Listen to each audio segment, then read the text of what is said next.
A paz do Senhor a todos. Estamos dando início a mais um programa História e Geografia Bíblica. Estou aqui com os companheiros de mesa, pastor Antônio Carlos, a paz do Senhor. Paz do Senhor, os irmãos. Professor Vinícius, a paz do Senhor. Bem, paz do Senhor os pastores, paz do Senhor aos irmãos, aqueles que nos assistem. Bom, nós vamos falar da carta de Paulo aos Efésios. A cidade de Éfeso, estivemos lá pessoalmente, e é uma cidade que tem as ruínas de Éfeso, da cidade de Éfeso, estão muito preservadas e tem mostra muito de como era a cidade. Vocês vão ver aí nas imagens, naquela época, porque a Turquia, onde fica Éfeso, aconteceram muitos terremotos ao longo dos séculos e que cobriram algumas cidades ao longo do tempo. E Éfeso foi coberta por um terremoto. E agora nas escavações, quando foi tirado ali, apareceu uma cidade ali muito rica, com muitos detalhes. Lá mostra o Odeon, um anfiteatro de uns 3 a 5 mil pessoas, mostra o grande teatro, está lá quase que totalmente preservado, um anfiteatro com arquibancadas para 25 mil pessoas. E ali, em Éfeso, que Paulo usou como uma escola para os obreiros, para preparar obreiros.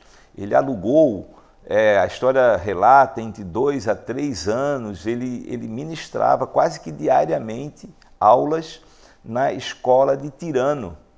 E com isso, ele usou, então, Éfeso como um centro de ensino, de preparação de obreiros, formar ali para cuidar das igrejas em volta. Lembrando que Éfeso fica perto de Colossos, fica perto das 7 igrejas ali do Apocalipse. Éfeso é uma delas, então ali Tessalônica, Esmirna, Pérgamo, tudo é naquela região. E ali perto também tem Colossos, daí tem nessa região da atual Turquia, tem muitos lugares bíblicos e que Paulo usou como um centro, então Éfeso. Olha também que interessante que Éfeso, antes mesmo desse período, tipo 700 anos antes de que Paulo esteve ali, ela já era uma cidade organizada. O rei da Lídia, que foi um reinado forte ali nessa região, esse rei da Lídia, ele criou ali, 700 anos antes de Cristo, ruas, vocês vão ver aí, ruas com iluminação pública. Eles usavam óleo, nessas colunas que tem nessa rua, e tinha banheiros públicos, os teatros que eu já falei aqui, um grande, um pequeno, escolas. Tinha uma escola de medicina em Éfeso, muito avançada, que fica bem perto dessa escola de Tirano, lá que eles dizem que é a escola de Tirano. Então, tem a biblioteca de Celsus, esse prédio aí magnífico, que isso já foi uma construção posterior, já do 2º século, mas que está ali preservada. Tinha a Agorá era um mercado público com muitas lojinhas, então tudo muito organizado em Éfeso. Então Paulo, quando chegou ali, viu que Éfeso tinha essa estrutura para centro. Era um porto também, tinha um porto, essa rua principal, ela dava num porto. Então, pessoas do mundo todo tinham facilidade. O melhor transporte para longas viagens eram os portos. Então, Éfeso tinha essa característica de ter um porto principal ali. E com isso, Éfeso, então, foi um centro de ensino, um centro doutrinário usado pelo apóstolo Paulo. E é sobre a sua carta a Éfeso que nós vamos tratar aqui nesse episódio de hoje. O professor Vinícius vai falar mais sobre isso, mas nós queremos só adiantar um pouquinho aqui, que essa carta foi escrita quando Paulo estava preso em Roma, lá por volta do ano 62 depois de Cristo. Então ele preso, né, lá no finalzinho ele fala que em cadeias, né? Então foi quando ele escreveu essa carta, e aqui tem um resumo muito importante de todo o plano profético de Deus, o projeto de salvação. E nós vamos ler, vou ler um texto aqui de Éfeso 2:8, Efésios 2:8, que fala justamente esse resumo do plano profético, e daí passo a palavra ao professor Vinícius. Diz assim, Efésios 2:8, porque pela graça sois salvos por meio da fé, e isto não vem de vós, é dom de Deus. Então, pela graça sois salvos mediante a fé. Aqui tem um resumo muito grande sobre a salvação, que ela é pela graça mediante a fé. Professor Vinícius. Amém. Nós chegamos aqui numa etapa e aprendemos muito, não é? Juntos. E o Espírito conduziu esses programas. E o que eu acho mais interessante é que nós estamos entrando numa nova etapa de cartas. Historicamente, elas são denominadas cartas da prisão, porque Paulo estava então na prisão domiciliar, aquela registrada no capítulo 28 de Atos, e ele então conta com os seus ajudadores para que endereçassem a carta aos respectivos locais.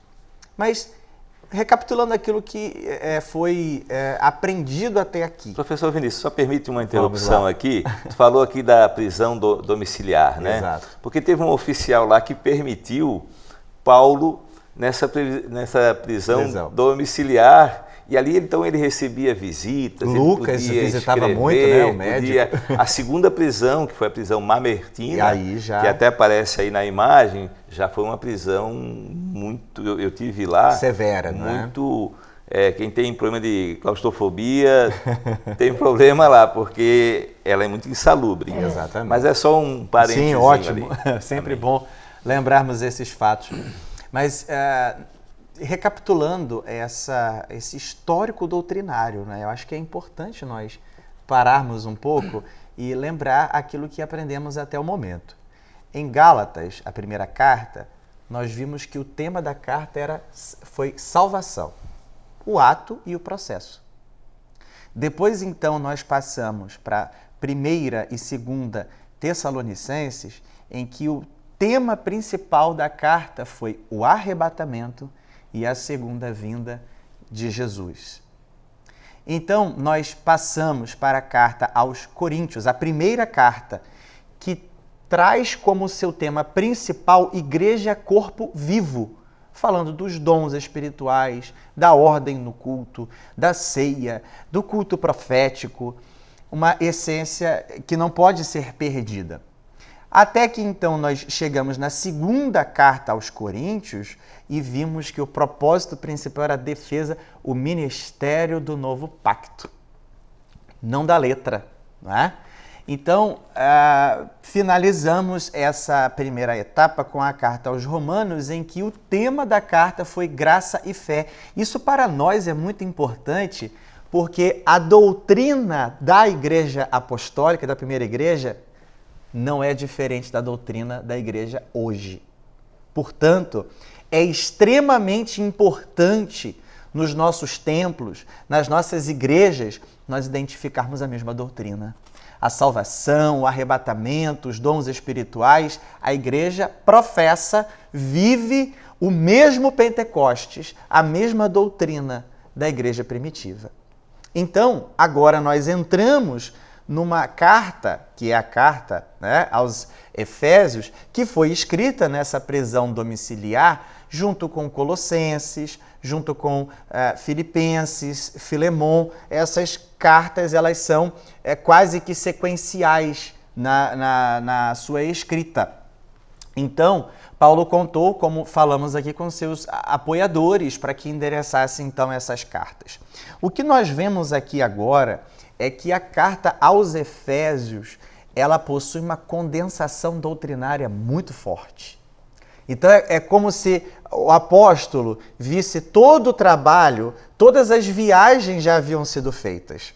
As 3 viagens missionárias, a viagem para Roma já haviam sido feitas. E agora nós caminhamos para um resumo de tudo aquilo que o apóstolo recebeu por revelação. Então nós vamos ver assuntos aqui muito interessantes. E a carta aos Efésios, por mais que ela tenha só 6 capítulos, ela tem uma maturidade doutrinária muito marcante.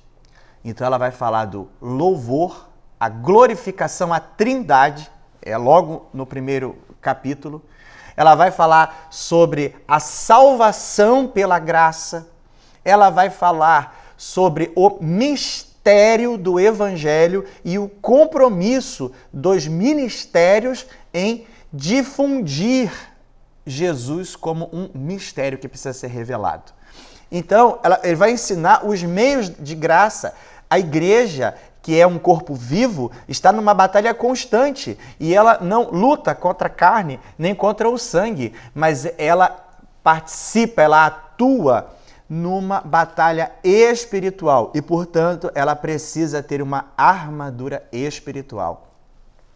Então, outro assunto da carta, os ministérios. Então, a uns deu apóstolos e outros profetas e evangelistas e pastores e doutrinadores. Quer dizer, a mão de Deus presente na vida da igreja.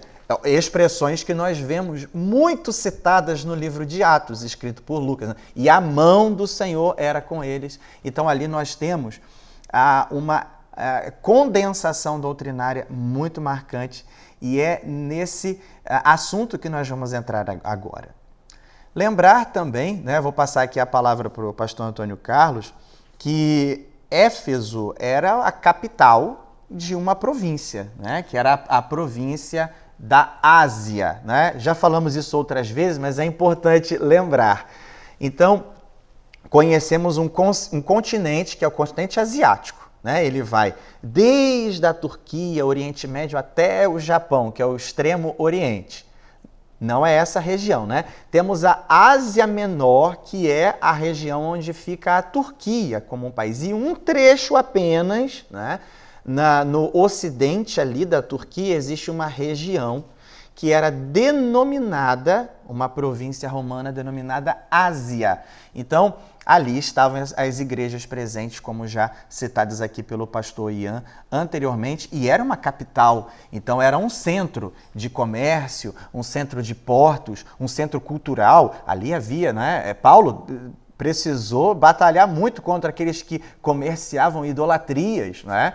Então, Paulo ele vai concentrar uma grande formação, inclusive, né, tem ali o momento do encontro com Apolo, com Priscila, Áquila, né, são momentos especiais da palavra de Deus. Antes de passar a palavra ao pastor Antônio Carlos, como o nosso programa também é de geografia, né, vamos falar um pouquinho de geografia aqui. O professor Vinícius falou ali da Ásia, né? E vamos situar um pouquinho ali Éfeso. Naquela época, Éfeso era a capital, o centro. Hoje, quem olha lá na Turquia, mais em cima tem Istambul. Istambul não é a capital, né? É uma grande cidade da Turquia. E olha só, é a única cidade que está a metade no continente europeu, a metade no continente asiático. Tu vai lá, tem um rio, de um lado é Ásia, do outro lado é Europa. Isso é na Turquia, que antes era Constantinopla. Mas nesse período de Éfeso, essa região ali ainda era fraquinha. O forte era Éfeso, o centro era Éfeso. Depois, mais tarde, subiu mais lá para cima, onde foi Constantinopla, Constantino transformou nisso. Mas só para dizer a importância de Éfeso nessa parte, a sua localização. Muito tratam como Ásia Menor, né? Aquela região ali de Ásia Menor, tem um período que foi chamado de Anatólia, né? Então, mas uma região muito importante, principalmente nesse período da igreja, da primeira igreja. Pastor Antônio Carlos. Foi feita assim uma muito boa introdução para entrarmos na carta aos Efésios, e nós vamos lembrar que Paulo, na segunda viagem, depois que ele saiu da Grécia, ele tinha, como se fazia no Velho Testamento, ou seja, estava no Novo Testamento, mas ainda algumas coisas do Velho Testamento ainda eram praticadas, e Paulo tinha um voto. E ele tinha pressa em chegar em Jerusalém, devido uma das festas que deveria coincidir com a entrega do voto dele. Então, ele não se deteve em Éfeso, ele deixou em Éfeso Áquila e Priscila e prosseguiu em direção a Jerusalém. Enquanto ele chega à sua cidade, que era Antioquia da Síria, chega em Éfeso Apolo, vindo um discípulo que conhecia muito bem as Escrituras, embora que não só conhecesse o batismo de João. Não conhecia o batismo com o Espírito Santo. E lá, Áquila e Priscila informam a ele da doutrina do novo nascimento no Senhor Jesus, ele é batizado ali. Mas, enquanto o Apolo estava ali com Áquila e Priscila, Paulo retorna e sai para a terceira viagem. Quando ele sai para a terceira viagem, ele vai direto a Éfeso. O que mostra que estava nas preocupações dele chegar nessa importante cidade, e que era uma cidade centro da região da Ásia, podendo alcançar o outro lado do continente, onde estava a Grécia, ou seja, a Macedônia e a Acaia, né?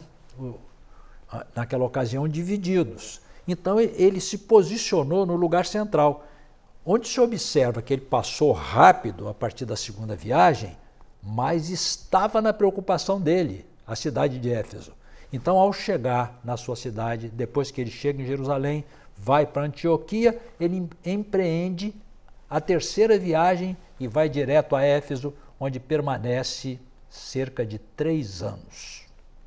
E nesses 3 anos, nesse meio tempo, quando ele chega em Éfeso, Apolo já vai para Corinto, desencontra. E os dois, usados nas mãos do Senhor. Mas Paulo, ele usa a cidade de Éfeso, entende-se que ele fixou em Éfeso, mas ele saía para as diversas cidades que estavam ao redor, já citadas aqui, inúmeras cidades importantes. E a palavra até diz que vinha gente de toda parte para ouvir a palavra de Paulo, ouvir o evangelho ali em Éfeso. Então, aqui também já foi relatado que após a 4ª viagem, que na verdade é a viagem a Roma, ele chega lá como prisioneiro e escreve a carta aos Efésios e outras cartas também. Então, as viagens já concluídas, agora ele escreve a igreja dos Efésios. A profundidade já foi mencionada aqui também. Então, entrando no primeiro capítulo, após Paulo se dirigir à igreja de Éfeso, sempre falando graça e paz da parte de Deus, e ele diz assim no verso 3 do capítulo 1, bendito o Deus e Pai de nosso Senhor Jesus Cristo, o qual nos abençoou com todas as bênçãos espirituais nos lugares celestiais em Cristo, como também nos elegeu nele antes da fundação do mundo, para que fôssemos santos e irrepreensíveis diante dele em amor, e nos predestinou para filhos de adoção por Jesus Cristo para si mesmo, segundo o beneplácito de sua vontade. Paulo, ele entra aqui falando aos Efésios, que foi muito bem doutrinado, né? Então ele vai entrar em assuntos profundos aqui. Ele vai entrar na profundidade aqui com os Efésios. E nós fazemos a lembrança aqui que o Velho Testamento, ele era todo materializado, né? Com ordenança de um culto divino, como Deus orientou a Moisés. Mas observe, o tabernáculo era terreno, o sacerdote era terreno, o altar dos holocaustos e tudo que existia era terreno, mas com uma ligação celestial. Mas quando o sumo sacerdote entrava no Santíssimo, eu não vou descrever, o tabernáculo já foi falado muitas vezes. O sumo sacerdote só entrava no Santíssimo uma vez ao ano, no dia da expiação. Observando que tinha um caminho para o santuário, né? Em primeiro lugar, o homem pecador, ele deveria levar um cordeiro ao altar dos holocaustos, para ser sacrificado pelo pecado dele, porque o preço do pecado é a morte. Então, ele ia entrando no santuário. Quando os sacerdotes entravam, ali estava a mesa com os pães da proposição, o candeeiro de ouro batido, o altar do incenso. Quer dizer, você saiu daquela fase do perdão para aprofundar nos mistérios de Deus. E ainda havia uma terceira parte, que era o Santíssimo, que só entrava o sumo sacerdote uma vez no ano. Ou seja, o Espírito Santo estava nos dando a entender que havia algo a alcançar que não estava revelado. E que a vontade de Deus era revelar. Então, o sumo sacerdote entrava uma vez no ano, executando ele não entrava não sem sangue, ele fazia expiação, em primeiro lugar, por ele, porque ele também era homem. Então ele fazia em primeiro lugar o sacrifício por ele e depois o sacrifício pelo povo. E o povo todo, do lado de fora, orando. Dizem as tradições que eles jejuavam 24 horas. Afligiam, a palavra diz isso, que eles afligiam as suas almas, né? Nesse dia, num profundo, veemente clamor a Deus pelas suas necessidades. E a vontade do Senhor era revelar aquilo que estava oculto. Então, o véu precisava abrir. O segredo de Deus, o mistério de Deus precisava ser revelado. E para ser revelado, esse véu precisava abrir muito além do físico. Era preciso que fosse revelado aquilo que estava oculto. E o que estava oculto era o acesso a Deus na eternidade. E apesar de muitos sacrifícios, e de grandes sacrifícios, era de se entender que, através dos sacrifícios, o véu se abrisse. Mas esses sacrifícios não eram suficientes para abrir o véu. Então Jesus, quando morre na cruz, quando ele expira, houve trevas em toda a terra e o véu do templo abriu. Então, quando o véu do templo abriu, nós saímos da esfera terrestre, porque tudo no Velho Testamento era terrestre, para a esfera celestial. Então Jesus, ele entra ali além do véu e entra no santuário da eternidade, feito ministro do santuário celestial por Deus. Então ele abriu as condições de nós entrarmos à presença de Deus, não simplesmente numa figura de coisas materiais, mas exatamente no mesmo céu onde o Senhor Jesus entrou. E por isso a palavra diz que pelo sangue de Jesus, o Efésios fala isso, nós que estávamos longe, chegamos perto. Nós que estamos separados de Deus, nós chegamos à presença de Deus. E através do Senhor Jesus, que abriu as entradas celestiais, muita gente conhece aí, existe um portal para a eternidade, esse nome é um nome um pouco esquisito para nós, mas existe uma entrada e que se entra através do sangue de Jesus e pela fé. Se olhar no passado, Jacó, quando chegou em Betel, ele teve um sonho de uma escada. A escada era o acesso. E em cima o trono de Deus. Então ele chegou rápido à presença de Deus. Aqui, nós estamos lidando aqui com um grupo de ciência e fé, que o professor Vinícius faz parte, não é? Então, se você tomar uma astronave procurando chegar ao céu, pode viajar os 7.000 anos da existência que você não vai chegar a lugar nenhum, porque o céu é infinito, o espaço é infinito. Mas através da fé, nós chegamos instantaneamente à presença de Deus. Então, o Senhor Jesus, quando abriu o véu, as coisas materiais deixaram de existir e o nosso contato agora ficou direto com o Senhor nas regiões celestiais. Por isso que a palavra cita aqui as regiões celestiais. Nós saímos da esfera humana para entrar nas regiões celestiais, na presença de Deus, quando nós estamos em espírito, quando estamos em Cristo Jesus. Bom, também a palavra diz que no Senhor Jesus ele completou todo o plano de Deus.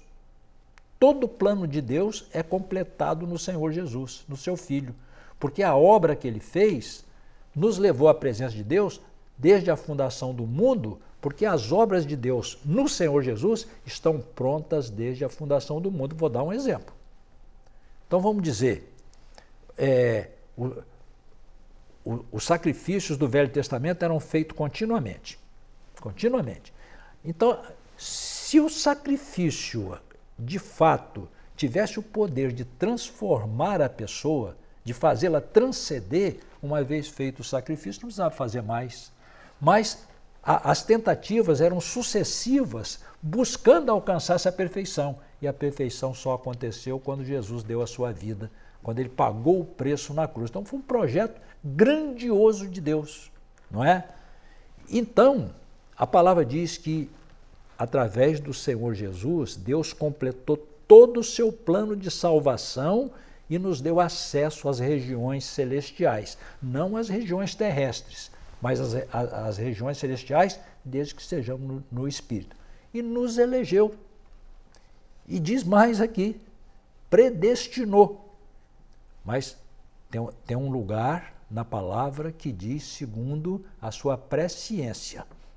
Ele nos predestinou segundo a presciência, ou seja, ele conhece o passado, o presente e o futuro, ele sabe o que vai acontecer lá na frente e sabe quem vai estar na presença dele. Então, a esses que são fiéis, são predestinados para a salvação e para andarem na sua presença. Nós vamos ver aqui, através das cartas, já vou encerrar minha parte aqui, nós vamos ver através das cartas que Paulo ele faz um apelo aos Efésios para permanecer na santidade. Ele fala das obras das trevas, ele fala das obras das quais os céus devem se afastar. Bom, se tudo está resolvido, ele não precisava falar isso. Mas está resolvido desde que nós permaneçamos na presença do Senhor. Desde que nós permanecemos na santidade, nós permanecemos também na predestinação para a qual Ele nos destinou e para a qual Ele nos elegeu e para a qual Ele nos adotou como filhos. Amém. Amém. Bom, hoje já estamos bem adiantados no tempo e é uma introdução da carta de Paulo aos Efésios e falamos aqui no início, mas vamos reforçar isso, nosso programa também é de geografia e Éfeso, geograficamente, era importantíssima para a cidade de Éfeso, né? Importantíssima para a pregação de Paulo e para o Evangelho. Nós vemos ali, ele tinha um porto, já falei lá no início, esse porto, se nós formos olhar no mapa, ele dava acesso lá em cima ao Mar Morto, que é um mar Negro, na verdade, Mar Negro, que é um mar enorme, que vai para todas aquelas cidades da Ásia, lá em cima, consegue chegar na região da Rússia e todas aquelas cidades, aqueles países, né, que hoje tem ali. Aí tem o Estreito de Bósforo, né, que parece um rio, que divide o continente europeu do continente asiático. Ali é Istambul hoje, foi Constantinopla, foi Bizâncio, né? E então de Éfeso consegui de navio lá para o Mar Negro. Depois tem um mar ali pequeno chamado Mar de Mármara, depois o Mar Egeu, depois liga ao Mediterrâneo e liga ao mundo, né? E Éfeso tinha esse porto. Ali em Éfeso, já falamos também, Paulo usava a escola de Tirano para ensino, praticamente diariamente. Ele preparava obreiros ali, dava aulas.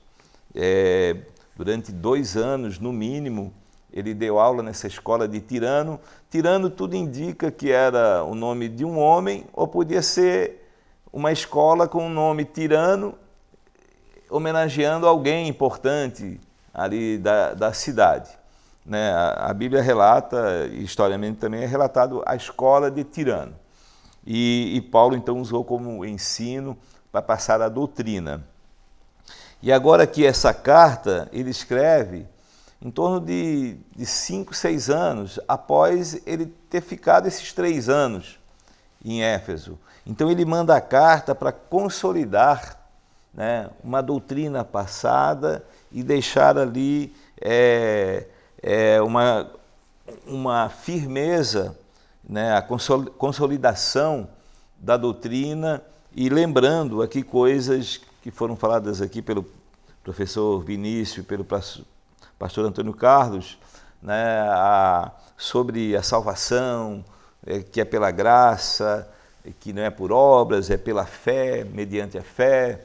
Então, a carta de Paulo aos Efésios é uma carta muito importante, muito clara, né, doutrinária, né, porque Éfeso foi um centro de doutrina, então, e ela tem tudo o que precisamos para conhecer o plano profético de Deus. Nós vamos ter outros episódios de Éfeso, isso foi só uma introdução, continuaremos no próximo episódio.